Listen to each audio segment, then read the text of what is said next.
Friends, आप सबका स्वागत है अपने इस YouTube चैनल फिजिक्स इजी है में। आज हम लोग पढ़ने जा रहे हैं इक्विपोटेंशियल सरफेस। ठीक है, तो इक्विपोटेंशियल सरफेस क्या होता है? A surface which has same potential at every point. मतलब मान लिए कि कोई एक सरफेस है, मान लीजिए ये एक रेक्टेंगुलर सरफेस है, ये पूरा फिल है। ठीक है, इसके किसी भी पॉइंट पे कहीं भी कोई भी पॉइंट हो उसका, ठीक है, किसी पॉइंट पे, ठीक है, किसी पॉइंट पे उस सरफेस के किसी पॉइंट पे हमारा पोटेंशियल सेम होता है, उससे ही हम इक्विपोटेंशियल सरफेस कहते हैं। ठीक है, a surface which has same potential at every point is called an equipotential surface. ठीक है, लिखा हुआ है यहाँ पे a surface which has A surface which has same potential at every point is called an equipotential surface.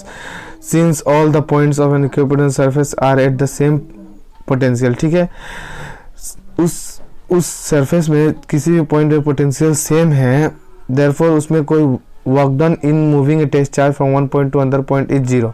तो उस surface में हम किसी चार्ज को मूव कराएंगे तो उसमें वो चार्ज कितना भी मूव कराए उसमें वर्क डन हमारा जीरो ही होगा।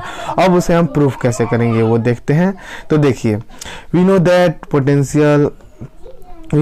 Potential a difference between two point is given by, ठीक है, ऐसे हम जानते हैं कि पोटेंशियल डिफरेंस दिया जाता है। ठीक है, तो पोटेंशियल डिफरेंस हमारा ऐसे दिया जाता है V minus V A.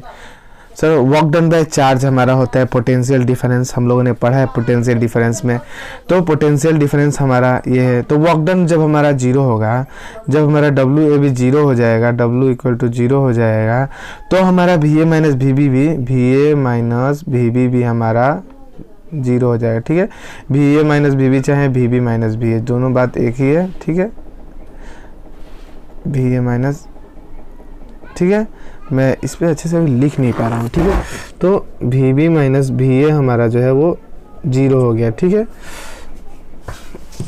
We B minus V A zero हो गया, तो उससे हमें मिल जाता है V A equal to V B. तो हमारा इससे पता चलता है कि उस सरफेस के किसी भी पॉइंट पे हमारा, सिंस सारा इक्विपोटेंशियल सरफेस है, इसलिए हमारा वी ए और वी बी उस ए पॉइंट पे और बी पॉइंट पे हमारा पोटेंशियल सेम ही रहेगा। ठीक है, तो अब हम इक्वेशन 1.89 मतलब इसे हम कंसीडर कर लेंगे इक्वेशन 1। ठीक है, 1 इक्वेशन। अब इक्वेशन 1 में हम लोग इधर देखेंगे नाउ इन इक्वेशन 1। ठीक है, यहाँ पे हम इसे इक्वेशन 1 लिखेंगे। ठीक है, ये हमारा जो होगा वो इक्वेशन 1 होगा।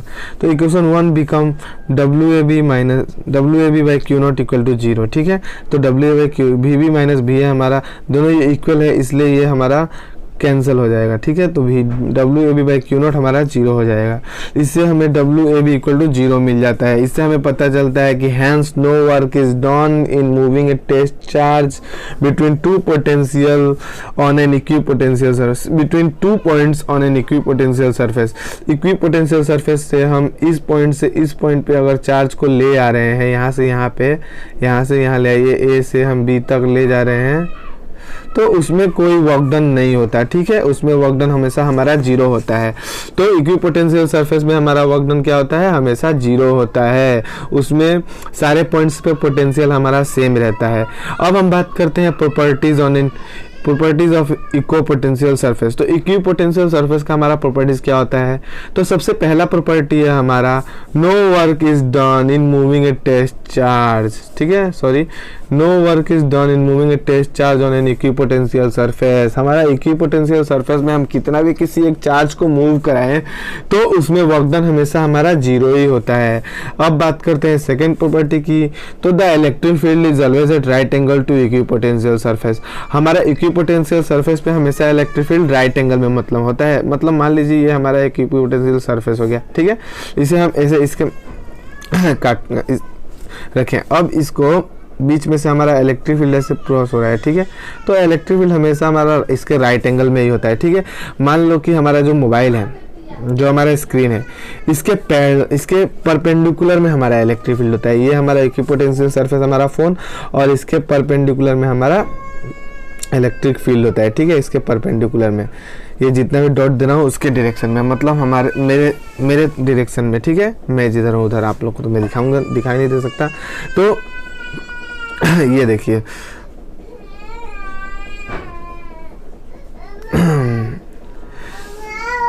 ऐसे, ठीक है। ये हमारा चार्ज है, ठीक है, ये हमारा चार्ज है। यहाँ से सारा इलेक्ट्रिक फील्ड इस डायरेक्शन में, इस डायरेक्शन में, इस डायरेक्शन में निकला है। ये सारा हमारा इलेक्ट्रिक फील्ड का डायरेक्शन है इस चार्ज के चलते, ठीक है। तो हमारा इलेक्ट्रिक फील्ड, और ये हमारा इक्विपोटेंशियल सरफेस है। तो मान लें कि इस पॉइंट पे हमारा सारा पोटेंशियल हमारा सेम ही रहेगा, ठीक है। ये हमारा एक सरफेस बन गया, ठीक है। तो ऐसे हमारा इक्विपोटेंशियल सरफेस होता है। तो हमारा सेकंड प्रॉपर्टी देखते हैं। सेकंड प्रॉपर्टी हमारा हो गया। अब बात करते हैं थर्ड प्रॉपर्टी की। Equipotential surfaces help to distinguish region of strong electric field from those of weak field, ठीक है। तो हम जानते हैं ग्रेडियंट का फॉर्मूला, ठीक है। ये हमारा इक्विपोटेंशियल सरफेस है। ये हमारा ग्रेडियंट का फॉर्मूला है, ठीक है। ग्रेडियंट आप लोग जानते हैं। तो E equal to minus D by D R. इसमें हम देखते हैं कि E हमारा है वो इन्वर्सली प्रोपोर्शनल होता है डी आर के, ठीक है। E is inversely proportional to D R, या D R is inversely proportional to E। यहाँ पे एक लिखा हुआ है D R is inversely proportional to E। तो डी आर हमारा इन्वर्सली प्रोपोर्शनल है, मतलब जब हमारा इलेक्ट्रिक फील्ड घटेगा, डी आर हमारा क्या है, डी आर हमारा यहाँ पे हमारा इलेक्ट्रिक फील्ड्स के बीच के सेपरेशन है, ठीक है। ये हमारा डी आर है, ठीक है। इस दोनों के बीच का सेपरेशन ये डी आर, ठीक है। तो इलेक्ट्रिक फील्ड के बीच का सेपरेशन ही हमारा होता है डी आर, ठीक है। तो हमारा third property E equal to minus D by D R. तो इससे हमें मिलता है D R is inversely proportional to electric field. तो हमारा इलेक्ट्रिक फील्ड अगर ज़्यादा होगा तो डी आर हमारा जो इलेक्ट्रिक फील्ड के बीच का सेपरेशन इलेक्ट्रिक फील्ड लाइंस का वो ज़्यादा होगा, ठीक है। इलेक्ट्रिक फील्ड ज़्यादा होगा तो सेपरेशन कम होगा, और अगर इलेक्ट्रिक फील्ड कम इंटेंसिटी वाला होगा तो उसके बीच का सेपरेशन बहुत ज़्यादा होगा, ठीक है। और वही हमारा इलेक्ट्रिक फील्ड अगर ज़्यादा हुआ, इलेक्ट्रिक फील्ड इंटेंसिटी ज़्यादा होगा तो इलेक्ट्रिक फील्ड के बीच का सेपरेशन जो है वो बहुत कम होगा, ठीक है, डी आर। तो D R is inversely proportional to E। तो हमें hence spacing between equipotential surface the strong electric field is less, ठीक है। स्ट्रॉन्ग इलेक्ट्रिक फील्ड में हमारे स्पेसिंग बहुत कम होता है, हमारा उसके बीच बहुत सेपरेशन बहुत कम होता है, ठीक है। इसके बीच का स्पेसिंग बहुत कम होता है अगर इलेक्ट्रिक फील्ड ज़्यादा होता है। वही लिखा है कि hence spacing between equipotential surface in the strong electric field is less. हमारा स्पेसिंग बहुत कम होगा स्ट्रॉन्ग इलेक्ट्रिक फील्ड में, और वीक इलेक्ट्रिक फील्ड में हमारा स्पेसिंग बहुत ज़्यादा होता है, ठीक है। अब बात करते हैं फोर्थ प्रॉपर्टी की। Equipotential surfaces tells us about direction of electric field. तो हमें जो इक्विपोटेंशियल सरफेस है वो इलेक्ट्रिक फील्ड का डायरेक्शन बताता है, ठीक है। तो इलेक्ट्रिक फील्ड का डायरेक्शन है negative sign shows that the direction of electric field is that in which electric potential decreases, ठीक है। Here negative sign shows that the direction of electric field is that in which electric potential decreases। तो हमारा equipotential surface का एक ये भी property है कि ये इलेक्ट्रिक फील्ड का डायरेक्शन बताता है। उसके बाद हमारा इक्विपोटेंशियल सरफेस एक दूसरे को कभी इंटरसेक्ट नहीं करते, ठीक है। देखिए यहाँ पे हमारा जो इक्विपोटेंशियल सरफेस है,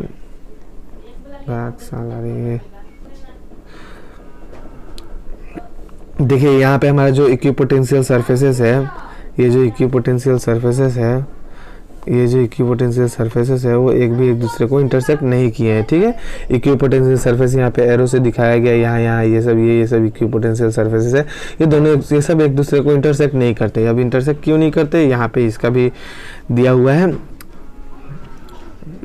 देखिए एक दूसरे को इंटरसेक्ट क्यों नहीं करते, because if two equipotential surfaces interact each other then at the point of intersection there will be two values of electric potential which is not possible, hence two equipotential surfaces can not intersect, ठीक है। इसलिए हमारा कभी भी दो equipotential surface एक दूसरे को इंटरसेक्ट नहीं करते, ठीक है। Because if two equipotential surface interact each other then at the point of intersection there will be two values of electric potential, ठीक है। मतलब कि यहाँ पे जैसे कि अगर ये जो इक्विपोटेंशियल सरफेस ये ऐसे जाता और ये ऐसे जाता तो ये इस पॉइंट पे काट रहा है, तो इसका टेंजेंट इलेक्ट्रिक फील्ड का जो इक्विपोटेंशियल डायरेक्शन ये जो है जो at the point of intersection there will be two values of electric potential. तब जो हम ये पोटेंशियल वाला सरफेस है, ये पोटेंशियल वाला सरफेस है, दोनों का पोटेंशियल डिफरेंट है, ठीक है। तो तो हमारा वही हो जाता है कि there will be two values of electric potential. एक ही पॉइंट पे हमें दो वैल्यू मिल जाते हैं इलेक्ट्रिक पोटेंशियल के, जो पॉसिबल नहीं है। इसलिए इक्विपोटेंशियल सरफेसेस एक दूसरे को इंटरसेक्ट नहीं करते हैं, ठीक है। Equipotential surface in electrostatic at as a wave front in optics, ठीक है। जो इलेक्ट्रोस्टैटिक होता है वो वेव ऑप्टिक्स में वेव फ्रंट की तरह होता है, ठीक है। इक्विपोटेंशियल सरफेस जो होता है वो वेव ऑप्टिक में वेव फ्रंट की तरह होता है। तो उम्मीद करता हूँ आप लोगों को इक्विपोटेंशियल सरफेस समझ आ गया होगा। तो वीडियो को लाइक ज़रूर करना और साथ ही मेरे चैनल को सब्सक्राइब करना।